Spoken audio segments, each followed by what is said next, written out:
दोस्तों, स्वागत है आप सभी का अपने यूट्यूब चैनल फिजिक्स एनकाउंटर में। तो दोस्तों आज एक नए वीडियो की शुरुआत करेंगे इस क्लास 12th की फ़िज़िक्स में, और ये एक बहुत ही महत्वपूर्ण टॉपिक होगा और जिसका नाम है वैद्युत स्थितिज ऊर्जा। चूँकि टॉपिक स्टार्ट करने से पहले मैं कुछ दो बातें कहना चाहूँगा आप सभी से कि जो भी बच्चे नए हैं वो चैनल को सब्सक्राइब कर लें और वीडियो को अंत तक देखें, और वीडियो पसंद आए तो उसको लाइक कर दें। Thank you.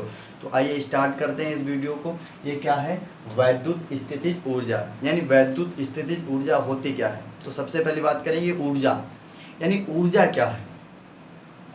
ऊर्जा क्या है तो देखिएगा, जैसे हम किसी कार्य को करते हैं तो उसमें क्या होता है, हमारी ऊर्जा की ह्रास होता है, यानी ऊर्जा का मान जो होता है वो घटता है, यानी ऊर्जा जो होती है वो घटती है। जब हमारे पास किसी चीज़ के लिए क्षमता होगी, ऊर्जा होगी, तभी तो हम उस काम को कर पाएंगे। तो जब हम काम करते हैं तो हमारी ऊर्जा लॉस होती है, घटती है, यानी एनर्जी जो बॉडी के अंदर होती है हम किसी कार्य के द्वारा करते घट जाती है। तो वो क्या होता है कि जो ऊर्जा होती है वो हमारे कार्य के बराबर होती है, यानी जैसे हमने जितनी क्षमता थी उतना ही कार्य किया। तो इसलिए इसका मतलब क्या हुआ कि ऊर्जा जो है वो कार्य के बराबर हो गई है। ठीक है, तो आइए इसकी शुरुआत करते हैं एक शानदार तरीके से। और इसकी परिभाषा क्या होगी वैद्युत स्थितिज ऊर्जा की। आप देखो वैद्युत की बात आ गई है भाई, वैद्युत की बात आ गई तो वैद्युत में क्या होता है ध्यान दीजिएगा। जैसे हमने मान लीजिए यहाँ से यहाँ तक, यहाँ पर एक आवेश रख दिया Q, ये आवेश रख दिया Q0। ठीक है, यहाँ पे बिंदु ले लिया A, O ले लिया, यहाँ पर A ले लिया, बीच की दूरी R ले ली। ठीक है, तो ये हो गया आपका वैद्युत, क्योंकि आवेश बह रहा है तो वैद्युत तो हो गई। तो आवेश, अब देखो जब हम किसी बिंदु को या जब हम किसी बिंदु को अनंत से उसके वैद्युत क्षेत्र में जो लाने में जो कार्य करना पड़ेगा वो हमें वैद्युत ऊर्जा कहलाती है। यानी जब किसी बिंदु आवेश को, ये आवेश जैसे हमने बिंदु रखा और जब यहाँ पर लाएंगे तो वैद्युत क्षेत्र में लाना पड़ेगा, तो जो इसके द्वारा कार्य होगा वो ऊर्जा के बराबर हो जाएगा, क्योंकि हमने बताया कि ऊर्जा जो होती है वो कार्य के बराबर होती है। तो इसीलिए यहाँ पर जैसे अब यहाँ पर आवेश रख दिया, तो आवेश जब अनंत से किसी आवेश को वैद्युत क्षेत्र के भीतर लाने में जो कार्य करना पड़ेगा वो ऊर्जा कहलाता है। तो इसकी परिभाषा क्या होगी, इसकी परिभाषा देखिएगा, किसी बिंदु आवेश को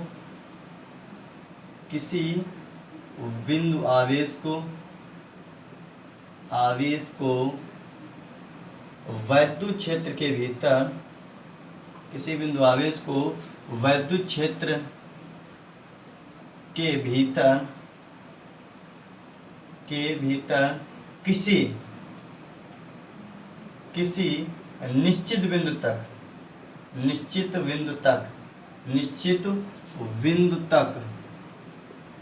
तक लाने में जो कार्य करना पड़ता है, लाने में जो हम कार्य करते हैं उसे वैद्युत ऊर्जा के बराबर लिखते हैं। यानी जो कार्य लाने में किया गया कार्य, और जो कार्य होता है उसे हम क्या कहते हैं, वैद्युत स्थितिज ऊर्जा कहते हैं। क्या कहते हैं? वैद्युत स्थितिज ऊर्जा कहते हैं। तो ध्यान रखिएगा, वैद्युत स्थितिज ऊर्जा कहते हैं, वैद्युत स्थितिज ऊर्जा कहते हैं।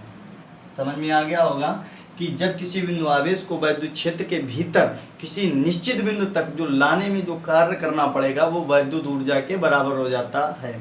ठीक है, और इसे हम U से प्रदर्शित करते हैं, इसे हम U से प्रदर्शित करते हैं, U से प्रदर्शित करने का मतलब लिखते हैं, प्रदर्शित करते हैं।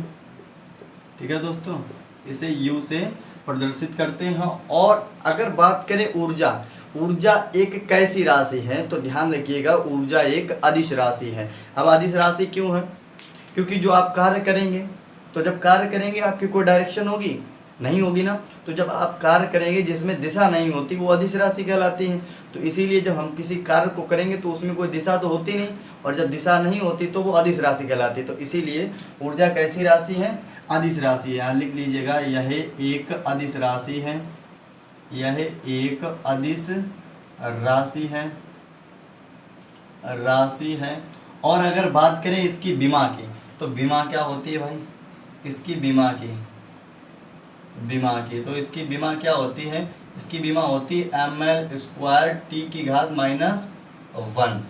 ये होती है इसकी विमा। ठीक है, दोस्तों इसकी क्या होती है, विमा होती है। ठीक है, अब इसके बाद ये तो हो गया हमारा ऊर्जा का फार्मूला, विमा हो गई, इसे किससे प्रदर्शित करते हैं। अब इसकी बात करेंगे फार्मूले की। तो इसका फार्मूला क्या होता है, ध्यान रखिएगा, U बराबर होता है 1/4 pi epsilon naught into q naught upon r. ये होता है हमारी ऊर्जा का फार्मूला, यही होता है हमारी ऊर्जा का फार्मूला। समझ में आ गया होगा। अब ये जो आया है U बराबर 1/4 pi epsilon naught q naught upon r square, ये आया कहाँ से है, तो इसका डेरिवेशन करवाते हैं। देखें तो यहाँ पर हम क्वेश्चन लिखेंगे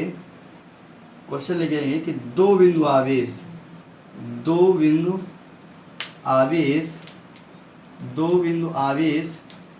के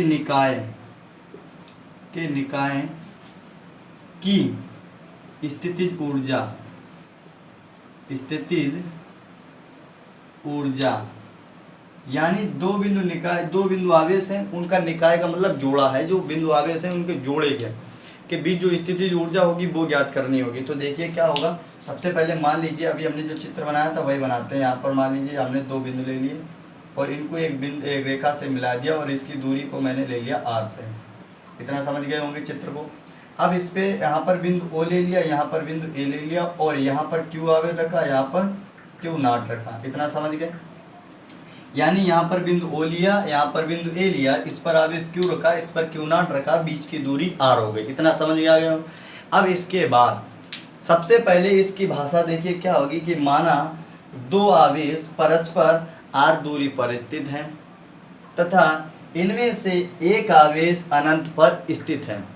ठीक है, इनमें से भाई ये वाला आवेश का अनंत पर मानेंगे, क्योंकि ये आवेश अल्प है, तो अल्प का मतलब ये अनंत पे होगा, और जब अनंत से विद्युत क्षेत्र में लाएंगे तो कुछ कार्य करना पड़ेगा, तो उसी कार्य के द्वारा हम ऊर्जा को निकालेंगे। ठीक है, तो इसीलिए यहाँ पर अब अगर बात करें कि बिंदु O पर Q आवेश द्वारा किया गया कार्य, यानी जो बिंदु O है इस पर Q आवेश द्वारा किया गया कार्य। अब चूंकि बिंदु O पर जो Q आवेश है ये विद्युत क्षेत्र में रखा है, और जब विद्युत क्षेत्र में रखा है तो इसके द्वारा कुछ कार्य होगा, कार्य तो नहीं होगा, क्योंकि यहाँ पर कार्य शून्य होगा। क्योंकि ये कार्य होगा इसलिए नहीं होगा क्योंकि ये विद्युत क्षेत्र में ऑलरेडी पहले ही से रखा है। तो यहाँ पर भाषा लिखेंगे कि बिंदु O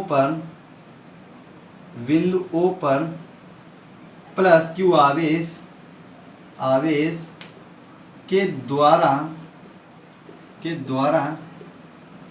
किया गया कार्य। तो जब प्लस Q आवेश के द्वारा किया गया कार्य निकालेंगे तो कार्य क्या होता है, चूंकि W होता है। अब यहाँ पर दो कार्य होंगे क्योंकि दो आवेश है, तो यहाँ पर लिखेंगे W1 बराबर 0, क्योंकि यहाँ पर कार्य हुआ ही नहीं है।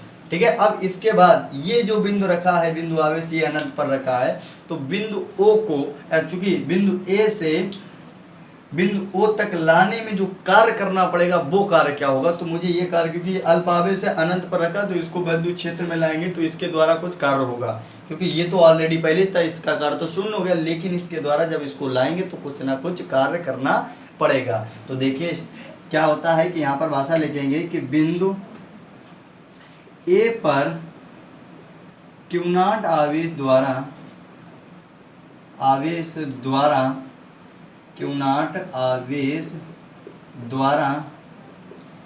किया गया कार्य,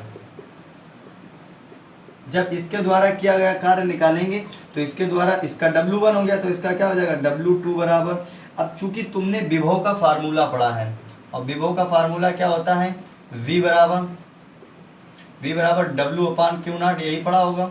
और ये क्या होता है, यानी जब किसी अनंत से, यानी धन परीक्षण आवेश को अनंत बिंदु से विद्युत क्षेत्र तक लाने में जो कार्य करना पड़ता है वो विभव के बराबर हो जाता है। तो यहीं से अगर हम यहाँ पर निकालेंगे कार्य, तो कार्य बराबर हो जाएगा B × Q नॉट। तो इसीलिए यहाँ पर क्या हो जाएगा, V में इंटू Q नॉट। इतना समझ गए, B में इंटू Q नॉट। ठीक है, अब ये तो हो गया फार्मूला। अब चूंकि हमने विभव का फार्मूला आपको ड्राइव कराया था, तो विभव का फार्मूला क्या होता है, B बराबर, तो B बराबर होता है 1/4 pi epsilon naught into Q/R, यही होता है। तो इसी फार्मूले को कहाँ, यानी जो B की वैल्यू है वो यहाँ पर पुट कर देंगे, तो इस B वाली वैल्यू को जब यहाँ रख देंगे तो W2 बराबर क्या हो जाएगा, W चूँकि हाँ लिख दीजिए, यहीं पे लिख देंगे, बट W2 बराबर बी की जगह रखेंगे तो हो जाएगा 1/4 पाई एप्सिलॉन नॉट इंटू ये हो जाएगा क्यू, और ऊपर रखा है क्यू नॉट, और अपान हो जाएगा आर, और यही आपका हमें प्रूव कराना था। ठीक है, और इसके बाद अभी और निकालेंगे, तो जब और निकालेंगे तो यहाँ पर क्या हो जाएगा, ये प्रूफ आ गया है, लेकिन इसके बाद और क्योंकि कार्य 2 है, तो कार्य 2 है तो इसीलिए हम कार्य जो कुल कार्य होगा वो निकालेंगे। तो यहाँ पर भाषा लिखेंगे कुल कार्य। जब कुल कार्य निकालेंगे भाई, कुल कार्य, और जब कुल कार्य निकालेंगे तो क्या हो जाएगा, तो कुल कार्य हो जाएगा यानी W, और W बराबर क्या हो जाएगा, W1 प्लस W2, यही हो जाएगा। W बराबर W1 प्लस W2। अब W1 की 0 है वैल्यू और W2 की ये निकाली है, तो यानी कहने का मतलब W बराबर क्या हो जाएगा, 1/4 pi epsilon naught into q naught upon r. ठीक है, इतना समझ में आ गया होगा। और ये निकल के आया है, और चूंकि हमने आपको बताया था अभी कि यहाँ पर जो कार्य होता है वो ऊर्जा के बराबर होता है, तो जब कार्य ऊर्जा के बराबर तो W बराबर U, यानी W की जगह पे U रख सकते हैं, तो U बराबर क्या हो जाएगा, 1/4 pi epsilon naught into q naught upon r, और यही हमारा प्रूव करना था। तो आप लोगों को कैसा लगा ये वीडियो कमेंट में ये बताएं, और अगर जो बच्चे नए हैं वो चैनल को सब्सक्राइब कर दें और वीडियो को लाइक कर दें। Thank you.